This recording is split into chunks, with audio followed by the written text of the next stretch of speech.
கிறிஸ்துவுக்குள் அன்பானவர்களே, எபிரேயர் 9ஆம் அதிகாரம் 22வது வசனப்படியாக சொல்கிறது, நியாயப்பிரமாணத்தின்படி கொஞ்சம் குறைய எல்லாம் இரத்தத்தினாலே சுத்திகரிக்கப்படும், இரத்தம் சிந்துதல் இல்லாமல் மன்னிப்பு உண்டாகாது என்று சொல்லி. பிரியமானவர்களே, இந்த உலகத்தில் வாழ்கிற எல்லாருமே ஒரு பாவத்திலிருந்து நாம் மன்னிக்கப்பட வேண்டும், பாவத்திலிருந்து நாம் விடுதலையாக்கப்பட வேண்டும் என்று பல்வேறு விதமான காரியங்களை செய்கிறதை நாம் பார்க்கிறோம். புனித ஸ்தலங்களுக்கு கடந்து செல்கிறார்கள்.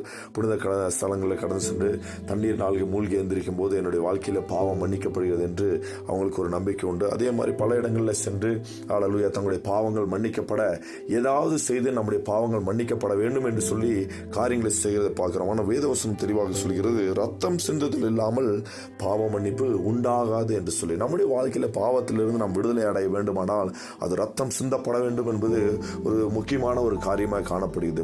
பழைய ஏற்பாட்டில் நாம் வாசிக்கிறோம், ஒவ்வொரு மனிதனுமே தன்னுடைய வாழ்க்கையிலே செய்த பாவங்களுக்காக ஒரு ஆட்டையாவது மாட்டையாவது புறாவையாவது மற்ற காரியங்களை கொண்டு வந்து ஆண்டவர் எப்படியாக ஒரு பலி செலுத்த வேண்டும் என்று ஆண்டவர் கட்டளையிட்டு இருந்தாரோ அந்த காரியங்களை செய்து பலி செலுத்துகிறதை நாம் பார்க்கிறோம். அப்படியாக தங்களுடைய பாவங்களை அறிக்கையிட்டு பாவங்களுக்கு மன்னிப்பை பெற்றுக்கொண்டு கடந்து சென்றார்கள் பார்க்கிறோம். ஆனால் புதிய பாட்டிலே ஆண்டவர் அப்படி நம்முடைய இடத்துல ஒரு பலியோ ஒரு ஆட்டையோ மாட்டையோ ஆண்டவர் சமூகத்தில் கொண்டு வந்து நம்முடைய பாவங்களுக்காக செலுத்துவதை ஆண்டவர் விரும்புவதில்லை. அவர் நமக்காக பலியிடப்பட்டார், நமக்காக அந்த சிலுவை மரணத்திலே தொங்கி அவருடைய கடைசி சொட்டு ரத்தத்தை சிந்தி நமக்காக மரித்தது நிமித்தம் அந்த பாவ மன்னிப்பை நாம் பெற்றுக்கொள்ளும்படியான கிருபை கொடுத்தார். அவருடைய ரத்தத்தினாலே நாம் நம்முடைய பாவங்கள் மன்னிக்கப்பட்டது என்று பார்க்கிறோம். அதனாலதான் இங்கே சொல்லப்பட்ட ரத்தம் சிந்தது இல்லாமல் மன்னிப்பு உண்டாது. கிறிஸ்துவானவருடைய இயேசு கிறிஸ்துவனுடைய ரத்தத்தினாலே நாம் கழுவப்பட்டு அவருடைய ரத்தத்தினாலே நம்முடைய பாவங்கள் மன்னிக்கப்பட்டது என்று விசுவாசிக்கிறோம். அதன் மூலமாக நாம் அந்த பாவ மன்னிப்பின் நிச்சயத்தை பெற்றுக்கொள்ள காணப்படுகிறோம். அது மாத்திரமல்ல, அந்த ரத்தம் நம்மை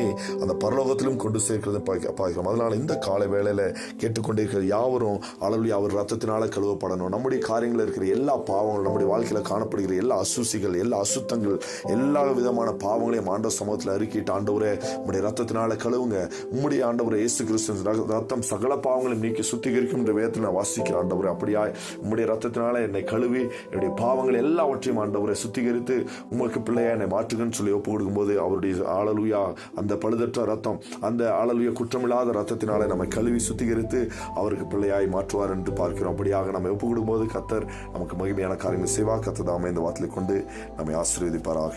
ஆமென்.